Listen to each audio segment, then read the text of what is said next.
नमस्कार प्यारे साथियों, स्वागत है आप सभी का टारगेट 4 IQ में। उम्मीद है कि टारगेट 4 IQ की क्लासेस नोट्स आप लोगों को बेहद पसंद आ रहे होंगे और हम आप लोगों के लिए हिंदी और इंग्लिश दोनों मीडियम में कंटेंट और नोट्स प्रोवाइड कराने की पूरी कोशिश कर रहे हैं। आने वाले जुडिशियल एग्ज़ाम के लिए हमारी क्लासेस नोट्स और टेस्ट सीरीज बहुत रिलीवेंट होंगे और आप लोग टारगेट 4 IQ के माध्यम से क्लासेस फ्री ऑफ कॉस्ट जो हम यूट्यूब पर डाल रहे हैं और उसके साथ साथ हम लोग जो हमारे टीचर्स या फिर हमारी टीम के द्वारा सस्ते से सस्ती, मतलब यदि हम और सभी और संस्थाओं से कंपेयर करें तो बहुत कम सस्ते फीस पर हम लोग ये प्रोवाइड करा रहे हैं। 3 मई से हमारा एक फाउंडेशन बैच स्टार्ट हो रहा है जीएस पेपर के लिए, अपकमिंग जुडिशरी के लिए, कंप्लीट प्री और मेंस और एक लॉ पेपर के लिए। तो आप लोग इसे ज्वाइन कर सकते हैं। हमारा ऑफिशियल नंबर है 7500110314। उस पर जाकर आप व्हाट्सअप या कॉल करके क्वेरी ले सकते हैं। चलिए, इस वीडियो में हम लोग टॉप 10 करंट अफेयर हम जानेंगे। बहुत बहुत इम्पोर्टेंट है एग्ज़ाम के पॉइंट ऑफ व्यू से, ठीक है। तो सबसे पहले है प्रवासी भारतीय सम्मान पुरस्कार से सम्मानित मोहम्मद इरफान अली किस देश के राष्ट्रपति हैं? तो ये आप लोगों को बताना है, वेरी वेरी इंपॉर्टेंट है।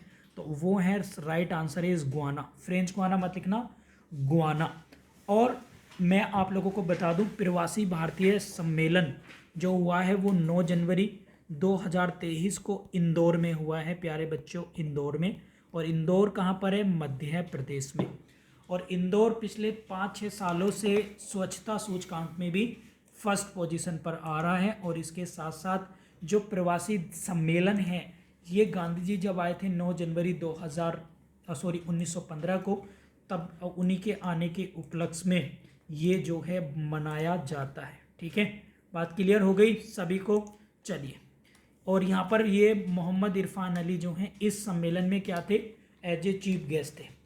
नेक्स्ट है आप लोगों का CMIE की रिपोर्ट के अनुसार किस राज्य ने दिसंबर 2022 में राज्यों में सबसे अधिक बेरोजगारी दर्ज की थी?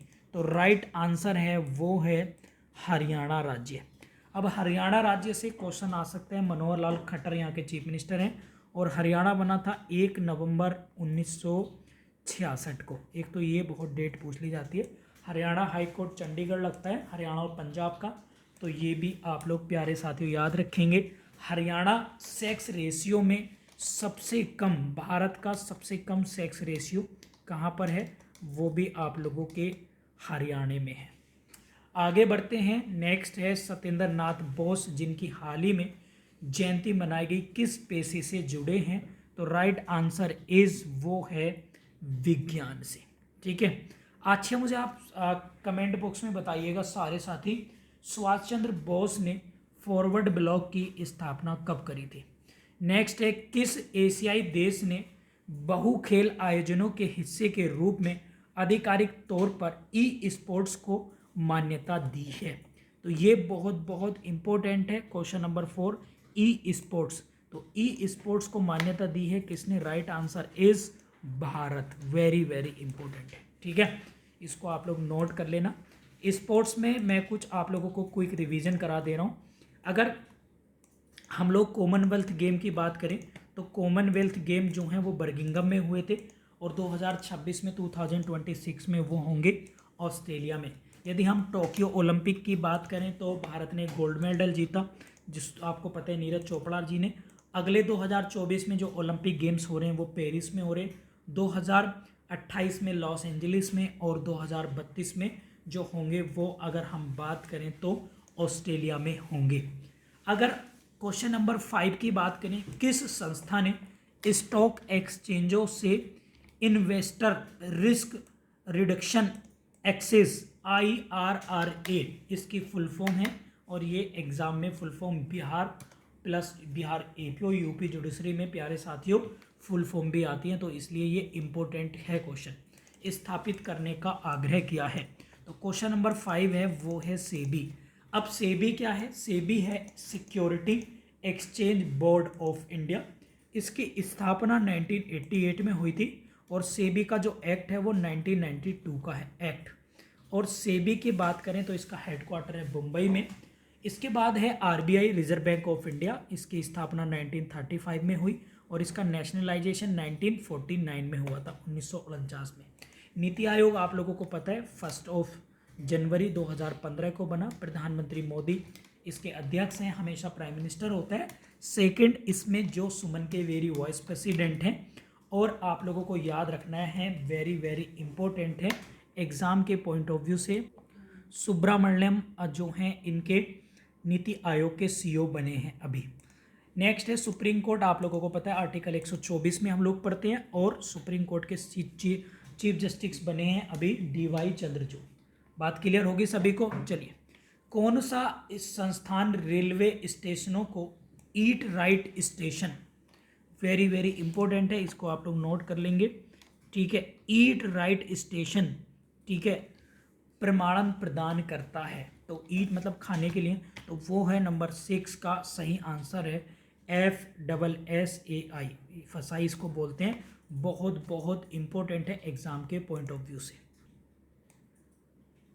अगर हम लोग FSSAI की बात करें तो इसकी फुल फॉर्म होती है food safety and standard authority of India, और इसकी स्थापना हुई थी 2008 में।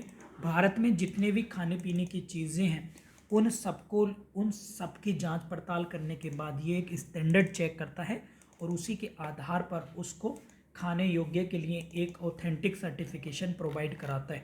और FSSAI का जो एक्ट है वो 2006 का है। हेडक्वार्टर इसका न्यू दिल्ली में है प्यारे साथियों। नेक्स्ट है, किस संस्था ने औद्योगिक इकाइयों और प्रयोगशालाओं के लिए मानचित्रण के लिए पोर्टल लॉन्च करा है? क्वेश्चन नंबर 7 बहुत इंपॉर्टेंट है आप लोगों के लिए, तो वो है किसने? BIS, वेरी वेरी इंपॉर्टेंट है। नेक्स्ट है, किस संस्था ने सॉवरेन ग्रीन बॉन्ड जारी करने की घोषणा करी है? सॉवरेन मतलब एवरग्रीन बॉन्ड जारी करने की घोषणा करी है। क्वेश्चन नंबर 8, तो वो बहुत बहुत इंपॉर्टेंट है, सॉवरेन ग्रीन बॉन्ड, तो वो करिए किसने? RBI ने। RBI यानी रिजर्व बैंक ऑफ इंडिया, और गवर्नर है कौन? Shaktikanta Das.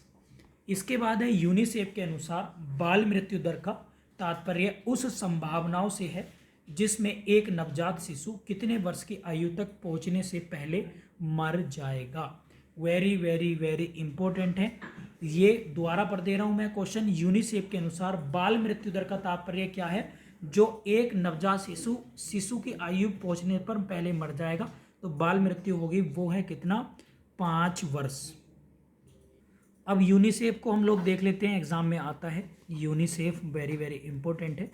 United Nation International children's Emergency Fund, और इसकी स्थापना हुई थी 1946 में, 1946 में, और इसका जो हेडक्वार्टर है वो है न्यूयॉर्क में, ठीक है। ये आप लोग याद रखेंगे, कहाँ पर है भैया?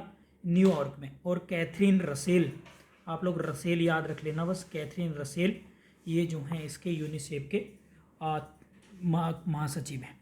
नेक्स्ट है क्वेश्चन नंबर 10, जैसे कि मैंने वादा करा था आप लोगों से कि मैं एक एक वीडियो में, आप लोग अगर ज़्यादा कहेंगे तो मैं ज़्यादा 10-10 MCQ अभी करा रहा हूँ फटाफट से। नेक्स्ट क्वेश्चन है आप लोगों का, वो है नेक्स्ट है, रीन्यू पावर ने कहा है कि भारत का पहला 3D platform wind turbine generator किस राज्य में स्थापित किया गया है? रिन्यू पावर का, रिन्यूएबल पावर है वैसे, रिन्यूएबल पावर मतलब ऐसी एनर्जी जिसका हम लोग दोबारा से यूज कर सकते हैं, तो वो कहाँ पर है? कर्नाटक राज्य में। और कर्नाटक की राजधानी क्या है? बेंगलोर। क्या है? बेंगलोर। और बेंगलोर में साइंस सिटी के रूप में तो जानते ही जानते हैं हम लोग इसे। और बेंगलोर को यहाँ पर एक स्टैचू है, स्टैचू ऑफ प्रोस्पेरिटी, और ये स्टैचू ऑफ प्रोस्पेरिटी आप लोगों को पता है किसकी है? नाथ प्रभु केम्पेगौड़ा की, ठीक है। सिलिकॉन वैली भी कहाँ पर है? आप लोग याद रखेंगे, वो भी इम्पोर्टेंट है, बेंगलुरु में, साइंस सिटी के रूप में भी जानी जाती है, ठीक है। तो फ्रेंड्स, आप लोगों को उम्मीद है कि ये वीडियो पसंद आई होगी।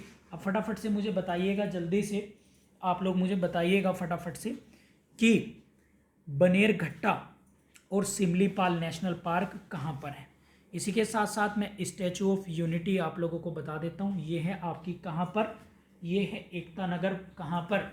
गुजरात में। स्टेचू प्रोस्पेरिटी जो मैंने अभी आपको बताई थी नाद प्रभु केम्पेगौड़ा की है, 108 ऊंची हाइट है इसकी फीट में। और इसके साथ साथ आप लोग याद रखेंगे, वेरी वेरी इंपॉर्टेंट है, और ये कम से कम 120 टन स्टील इसमें लगा है। ठीक है, तो उम्मीद है कि आप लोगों को ये वीडियो पसंद आई होगी। अपनी राय ज़रूर दें। Thank you.